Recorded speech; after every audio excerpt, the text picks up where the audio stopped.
My name is Alara Meadows. Before all this, if you had asked me to describe myself, I would have said I was a painter of small things.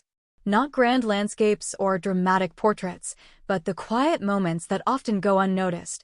The way sunlight filters through the leaves of a Japanese maple, the delicate curl of a peony petal, the steam rising from a forgotten cup of tea. I grew up in a small town nestled in the rolling hills of the countryside, a place where life moved at the pace of the seasons. My parents, both gentle souls, had left me their modest cottage on the coast, a place of wind-whipped sea grass and the constant, rhythmic hush of the waves. It was my sanctuary, the physical embodiment of my roots and my security. But for the past 12 years, my life had been rooted in the city of Havenwood, a place of misty mornings and evergreen-scented air, and in my marriage to Liam. We were a storybook romance, the artist and the chef, bound by a shared dream and an almost reckless belief in each other.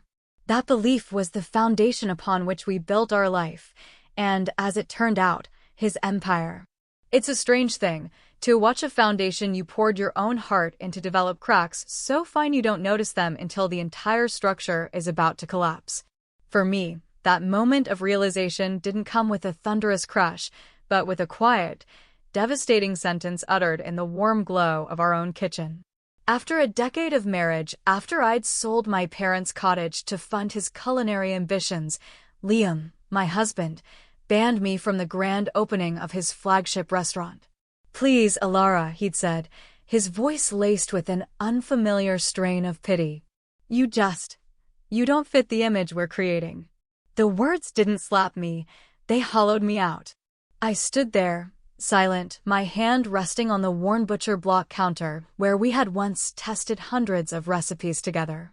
I looked at this man I loved, this man whose success was interwoven with my own sacrifices, and I saw a stranger. I watched from across the rain-slick street as the city's elite arrived in a parade of black cars. And then, with a steadiness that surprised me, I made a single phone call to a kind, unassuming man who, years ago, had told me he owed me a debt of gratitude. Our story didn't begin in the polished world of fine dining, but in a tiny loft apartment above a rambling old bookstore in Havenwood's historic district. The air always smelled of old paper and rain. We were young, idealistic, and perpetually broke. Liam would come home from his line cook job at a bustling bistro, his forearms marked with the faint, silvery lines of old burns, his chef's whites smelling of garlic and grease. He'd collapse onto our lumpy sofa, and I'd sit beside him, my own hands stained with watercolor, and listen to his dreams. He spoke of food not as a product, but as a story. He wanted to create dishes that tasted of the Pacific Northwest, of the damp earth and the salty air. Farm to table isn't a trend, Alara, he'd say, his eyes shining with a passion that was impossible to resist. It's a promise to the land, to the farmer, to the person eating. One day, we'll have a place that honors that promise. Together, I'd echo, and I believed it with every fiber of my being. My art, at the time, was my own quiet world. I had a small but steady stream of commissions, illustrating children's books for a local author, designing botanical prints for a small gardening shop, creating whimsical logos for artisans at the Saturday market. It was a life that felt authentic and whole, a parallel creative path to Liam's. We were two artists, supporting each other's craft. When Liam decided to enroll in a prestigious culinary program in Portland, the tuition was staggering. I took out a small loan, telling myself it was an investment in our future. When he needed a set of hand-forged Japanese knives, I sold a collection of antique first edition books my grandfather had left me. Each sacrifice felt less like a loss and more like a contribution to the beautiful thing we were building. The biggest contribution came when he had the idea for The Wandering Fork, a food truck that would be his first real canvas. He needed $60,000 for the truck and the initial outfitting. We had no assets, no credit to speak of. The only thing of value was my parents' cottage on the coast. I remember standing on its salt-bleached porch, the wind tangling my hair, feeling the deep ache of letting it go. But when I looked at Liam's face, alive with hope, the decision felt simple. "Are you sure, Ilara?" he'd asked, his hand covering mine as I signed the sale documents. "This is your history. Your safety." I'd smiled, my heart full of a love so big it felt like it could move mountains. "You are my safety now," I whispered. "And this is an investment in us. Everything you build, we build. Together." The Wandering Fork was a wild success. Liam's vision of elevated, locally sourced street food captured Havenwood's heart. I was there every step of the way. I designed the whimsical logo of a tree with roots morphing into a fork. I painted the menus on small chalkboards. I managed the social media, posting photos of farmers delivering fresh produce and of Liam, smiling and flower-dusted, handing out his signature truffle and mushroom flatbreads. In those early days, the we was strong. We were a team, a unit, celebrated by local food bloggers as the quintessential Havenwood success story. The transition from we to he was a slow erosion, a subtle shift in the tide that I didn't notice until I was already adrift. After the success of the food truck, investors came calling. The first brick-and-mortar restaurant, a cozy spot called the Gilded Truffle, opened to rave reviews. It was then that Liam first asked me to put my own commissions on the back burner. "Just for a few months, Elle," he'd said, kissing my temple. "I need you. Your eye for design is better than anyone I could hire. Can you just handle the branding, the menus, the website? Once we're stable, you can go back to your own work." I said yes, of course. How could I not? But a few months turned into a year. The Gilded Truffle led to a second, more casual eatery, the Daily Route. Again, my artistic skills were co-opted. I wasn't Ilara Meadows, illustrator, anymore. I was Liam's in-house creative director, his bookkeeper, his social media manager, his stand-in hostess when someone called in sick. My own client list withered. My portfolio gathered dust. My watercolors dried in their pans. "You're a natural at this," Liam would praise, his words a comforting balm on my growing unease. Why would I pay a stranger when my brilliant wife can do it better for free? The poison of ambition began to change him in ways that were almost imperceptible at first. The easy laughter was replaced by a tense focus. Conversations about our day were replaced by monologues about food costs and profit margins. He started using phrases like brand identity and market penetration, words that felt cold and foreign in our cozy craftsman bungalow. He traded his worn jeans for tailored suits and started getting his hair cut at an expensive downtown salon. The first time I felt truly invisible was at an awards ceremony where the Gilded Truffle won Restaurant of the Year. Liam used to introduce me with pride. "This is my wife, Ilara.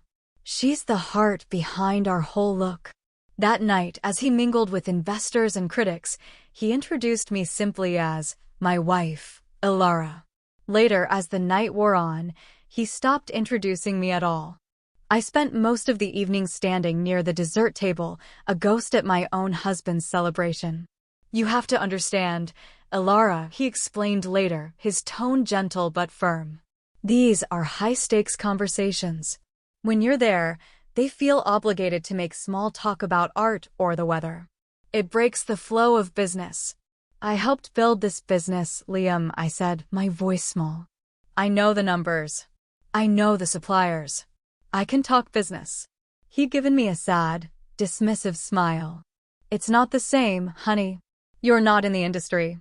You don't speak the language."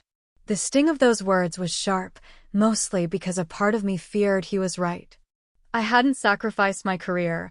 I had let it be absorbed. I was no longer a partner, but a supporting character in the story of Chef Liam Meadows. Then Serena Vance entered our lives. She was the wife of one of Liam's biggest investors, a woman who moved through the world with the sleek, predatory grace of a panther. She ran a high-powered brand strategy firm, Vance Visionaries, and she saw Liam as her next masterpiece. She was all sharp angles, silk blouses, and a voice that was both melodic and unyielding. Liam has raw talent, she told me over lunch at one of the city's most exclusive restaurants, a place I felt decidedly underdressed for in my hand-knitted cardigan. But talent isn't enough. A story needs a singular hero. The narrative has to be clean, focused, aspirational. I felt a chill despite the warm, buttery notes of the Chardonnay she'd ordered. I knew, instinctively, that in the singular hero narrative she was crafting, there was no room for a quiet, paint-stained wife. Under Serena's guidance, Liam's transformation accelerated. The restaurants were no longer ours, they became my brand. He went through intensive media training I wasn't allowed to observe. His wardrobe was overhauled. He began to look at our comfortable, lived-in home with a critical eye. Serena thinks we should consider moving, he mentioned one evening, gesturing vaguely at our beloved, slightly cluttered living room. Somewhere with a better space for entertaining. This is cozy, but it doesn't project success. The small cuts became a daily occurrence. He'd clarify my telling of a story about our early days at a dinner party, subtly erasing my role. He'd change the subject when someone asked about the origins of the logo I'd designed. Serena's influence was everywhere, a constant, low hum of disapproval. She delivered the most direct blow at a food and wine festival in the Napa Valley. I was feeling particularly out of place among the sun-drenched, impossibly chic crowd. Serena found me by a tasting table, her smile bright and meaningless. "You know, Alara," she said, her tone confidential, "I so admire your authenticity. It's very grounding." She paused, letting the word hang in the air. But Liam's brand needs aspiration, not nostalgia. Having a wife who looks so wonderfully down to earth, it can send a mixed message. It dilutes the brand's luxury appeal. Dilutes the brand. I wasn't a person. I was a variable in a marketing equation. That night, back in our sterile hotel room, I looked at my reflection for a long time. I saw my mother's kind eyes, a few more fine lines around them than there were a year ago. I saw a woman who liked the feel of soil on her hands and the smell of turpentine. When had that become something to be ashamed of? The final, fatal fracture came a month later. Liam was launching his magnum opus, Hearth and Vine, a breathtakingly expensive restaurant in a renovated historic timber mill on Havenwood's waterfront. It was the culmination of everything. The $80,000 from my parents' cottage was a drop in the bucket of its multi-million-dollar budget, but in my heart, the seed of that restaurant had been planted with the sale of my home. I had helped him scout the location. I had sat through endless meetings with architects. I had helped interview the entire front-of-house staff. Serena has curated the guest list for the grand opening, he announced one morning over coffee, his eyes glued to his phone. It's tight. Major critics, a few celebrity chefs flying in, the biggest investors. This night will make or break us. It sounds incredible, I said, my heart starting to beat a little faster. I was already picturing the dress I'd wear. What time do we need to be there? He finally looked up, and the expression in his eyes was one of deep, weary pity. It was the look one gives a pet you're about to leave at the vet. Actually, Alara, I've been thinking. Serena and I talked, and we both feel it would be better if you sat this one out. My breath caught. The ceramic mug I was holding felt suddenly heavy and slick. I don't understand. It's a strategic night, Elle. Every single person there is part of a larger plan. It's about image, about creating a flawless, high-end experience. He took a breath, then delivered the final, clean blow. Please, Alara. You don't fit the image we're creating. I didn't drop the mug. I placed it very carefully on the counter. I didn't cry. I didn't scream. I simply nodded, a slow, deliberate movement. A chasm had opened up between us, and I knew, with a certainty that chilled me to the bone, that it was unbridgeable. That night, something inside me didn't just crack. It went still and cold and clear. The woman who had given everything for Liam's dream was gone. In her place was a woman who was finally, painfully, starting to dream for herself. For 3 days, I moved through our house like a phantom. I was numb, adrift in a fog of shock and a grief so profound it had no sound. I watched Liam practice his opening night speech in the mirror, gesturing to an imaginary, adoring crowd, completely oblivious to the real, shattered woman sitting on the sofa behind him. It was in that moment of profound invisibility that the memory of Arthur Bishop surfaced, a small, steady light in the darkness. Arthur was not a powerful man in the way Serena was. His power was quieter, rooted in integrity and a meticulous sense of duty. He was a senior environmental sanitarian for the county, a title that sounded grander than the reality of inspecting restaurant kitchens and public pools. I'd met him 6 years earlier, on a sweltering July afternoon at the University Quad where the Wandering Fork was parked. Liam had been frantic. The health inspector, he'd hissed, wiping sweat from his brow. Of all the days for a surprise inspection. Arthur Bishop was a tall, slightly stooped man in his late 50s, with kind, tired eyes behind thick-lensed glasses and a gentle, unassuming manner. He introduced himself politely and began his inspection with a quiet thoroughness. Everything was going fine until he asked to see the temperature logs for the refrigeration unit. As Liam fumbled for the clipboard, Arthur suddenly paled. He braced himself against the stainless steel counter, his knuckles white. His breathing grew shallow and ragged. Liam just stared, confused and worried about the inspection. But I recognized the signs. My father had suffered from severe anxiety. I stepped forward, past Liam. "Sir?" I said softly. "Mr. Bishop? My name is Alara. It looks like you're having a panic attack." "It's okay. You're safe. Can you come sit down over here?" He looked at me with wide, terrified eyes, but allowed me to guide him to a shady spot on the grass, away from the curious glances of the students. I sat with him, speaking in a low, calm voice, walking him through the grounding exercises my father had taught me. "Name 5 things you can see, Arthur." The big oak tree. The red brick of the library. A blue bicycle. I used his phone to call the number listed as home. A woman with a warm, worried voice answered. "Clara? This is Alara Meadows. I'm with your husband, Arthur. He's having a bit of an anxiety attack, but he's doing okay. We're at the University Quad." Clara arrived 20 minutes later, her face etched with concern and gratitude. As she helped Arthur to the car, he turned to me, his voice still shaky. "Thank you, miss. You were so kind." Most people would have just stared. "My father had them," I said simply. "I understand." He nodded, a flicker of deep connection in his eyes. "You saw a person, not a problem." The next week, Arthur returned to complete the inspection, which the Wandering Fork passed with flying colors. He brought me a small, intricately carved wooden wren. "My hobby," he said, a faint blush on his cheeks. Clara said flowers die, but a kindness should be remembered. We became quiet friends after that. We exchanged Christmas cards. I sent a note of congratulations when he was promoted. Then, 2 years ago, his Christmas card arrived, signed only by him, the handwriting less steady than usual. I called him. Clara had left him. 28 years, he'd said, his voice thick with unshed tears. She said my anxiety was a shadow she couldn't live in anymore. My heart ached for him.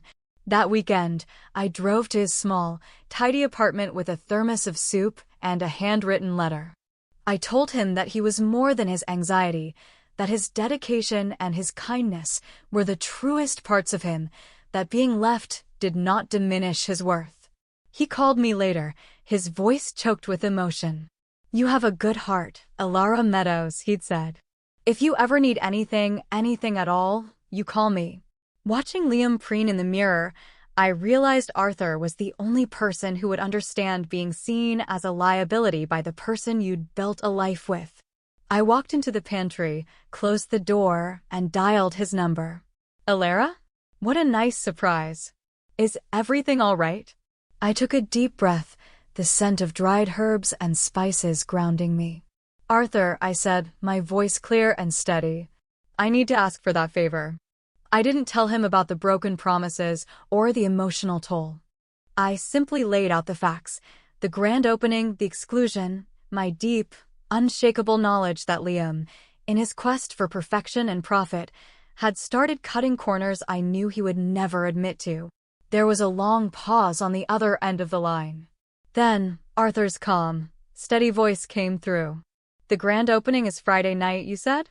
For a new restaurant, a surprise inspection on their biggest night would be highly irregular, but not unheard of, especially if the department received a credible, anonymous tip regarding potential supply chain issues.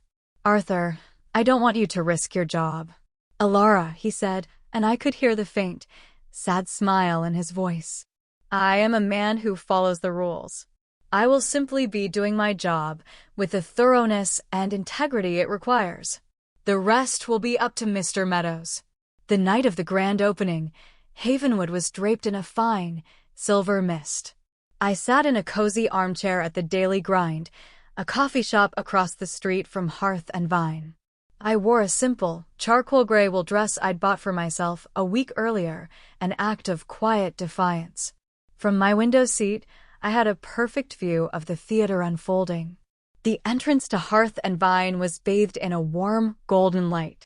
A red carpet, gleaming in the rain, guided guests from their sleek, black cars to the reclaimed timber doors. Liam emerged at precisely 7 o'clock, looking like a man reborn. The bespoke suit, the confident smile, the expansive gestures, he was playing the role of a culinary genius to perfection. Serena materialized at his side, a vision in a sapphire blue dress, her hand resting possessively on his arm. They were a portrait of success, a power couple for the cover of a magazine. Watching them, I felt a surprising lack of bitterness. All I felt was a profound, aching sadness for the boy who used to get excited over finding perfect chanterelle mushrooms at the farmer's market. The guests were a who's who of Havenwood's elite, the city's most feared restaurant critic, the editor of Havenwood Living magazine, a celebrity from a popular home renovation show who lived nearby. These were the real guests, the people whose world had no place for me. My phone buzzed. It was a text from my neighbor, Mrs. Gable. Thinking of you on this big night, dear. I hope you're having a wonderful time. So proud of you both. I smiled a watery smile. The irony was a blade twisting in my gut. Through the restaurant's vast, floor-to-ceiling windows, I could see the interior. It was beautiful, a perfect realization of the vision boards I had spent months creating, only now it was credited to a famous design firm from Seattle. Servers in crisp, gray aprons moved with silent efficiency, carrying trays of canapés I recognized, the smoked salmon blinis with dill foam, the miniature wild mushroom tarts. Recipes we had perfected together, late at night in our kitchen. At 8:15, Liam stood on a small, makeshift stage to give his speech. He thanked his investors, his brilliant team, and his visionary brand strategist, Serena Vance. He spoke of his solo journey, his unwavering commitment to his vision. My name was never mentioned. I was not a partner, not a supporter, not even a footnote. I had been completely and utterly erased. Just as the guests raised their champagne glasses for a toast, I saw him. Arthur Bishop, arriving not with a flourish, but with the quiet purpose of a man on a mission. He wore his official county windbreaker over his shirt and tie. He carried his metal clipboard and a small, insulated case. He spoke briefly to the flustered hostess, showed his credentials, and slipped, almost unnoticed, into the kitchen. I held my breath. I didn't know what he would find, or if he would find anything at all. I only knew he would be fair. He would be thorough. 20 minutes later, just as the first course was being served, the dining room's convivial hum came to an abrupt halt. Arthur had stepped out of the kitchen. He stood in the archway, calm and resolute. "Good evening, ladies and gentlemen," his voice, amplified by the sudden silence, was clear and firm. "My name is Arthur Bishop, Senior Environmental Sanitarian for the county. I'm afraid I must interrupt your dinner service." A collective gasp went through the room. Liam's face, which had been flushed with triumph, went pale. Serena's smile froze.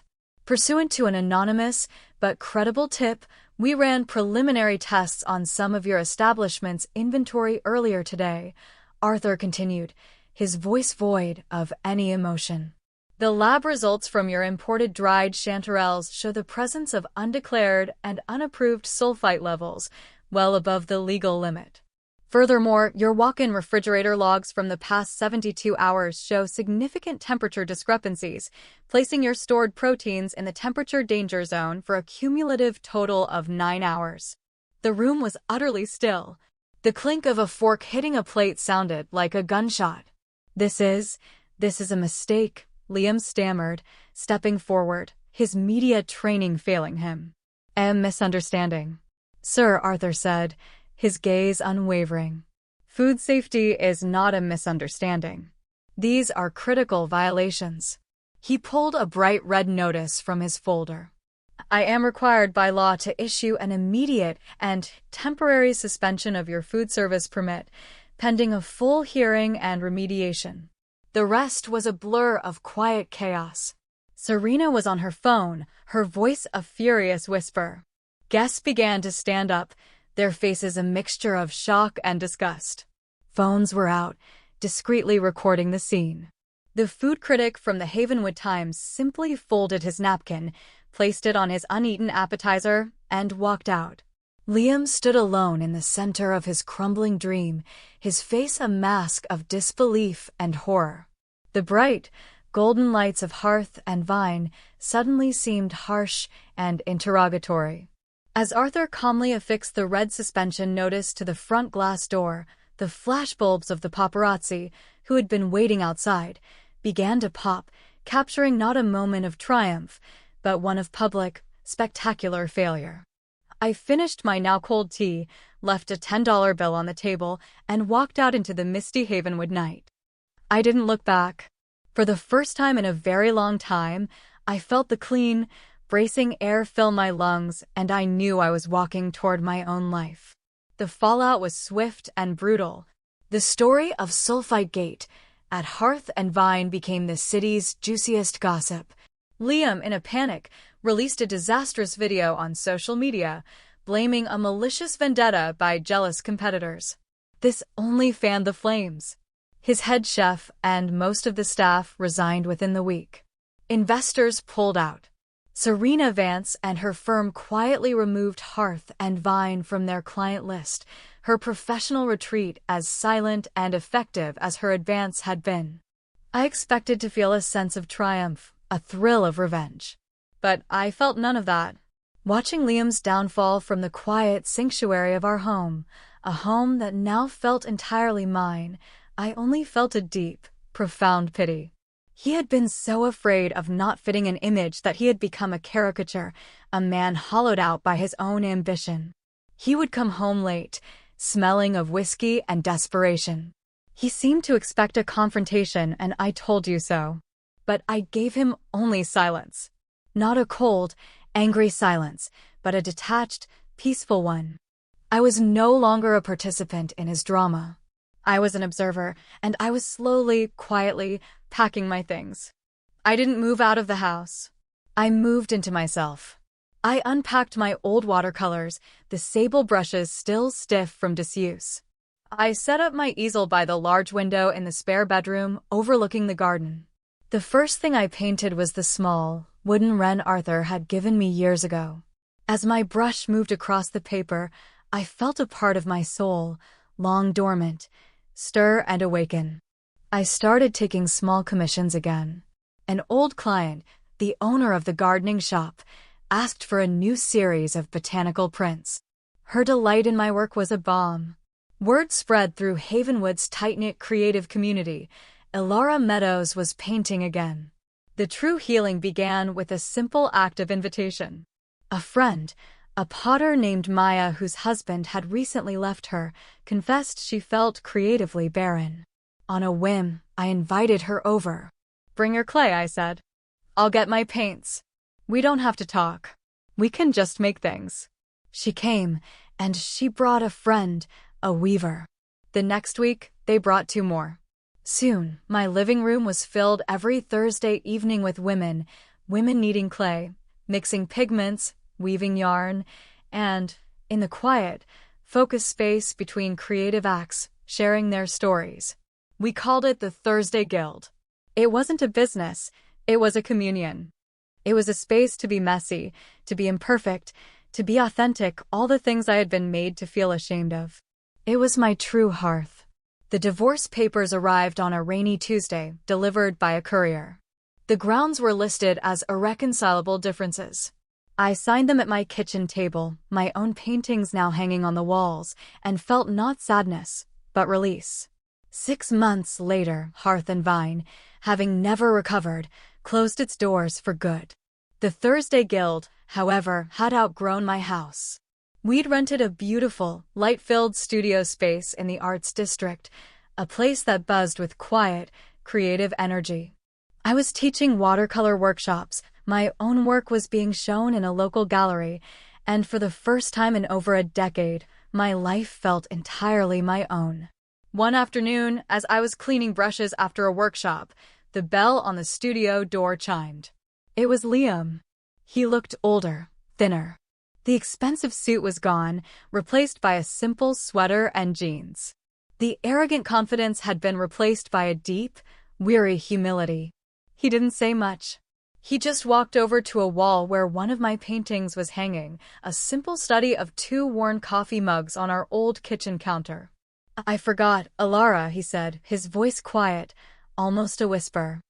I forgot the most important ingredient. It wasn't the truffles or the imported mushrooms. It was the we. He was holding a small, clumsily wrapped package. He set it on a nearby table. I found this in the back of the closet. I thought, you should have it. I didn't open it then. I waited until he had gone. Inside was the old, framed photo from the first year of the Wandering Fork. Liam and I, 20-something and beaming, covered in flour, holding up a mason jar filled with our first day's earnings. We looked so young, so tired, and so deliriously happy. I looked at the photo, at the 2 people who no longer existed, and I didn't cry. I felt a gentle wave of gratitude for the journey, for the pain that had carved me into the woman I was now. I didn't need to erase that girl with the hopeful eyes.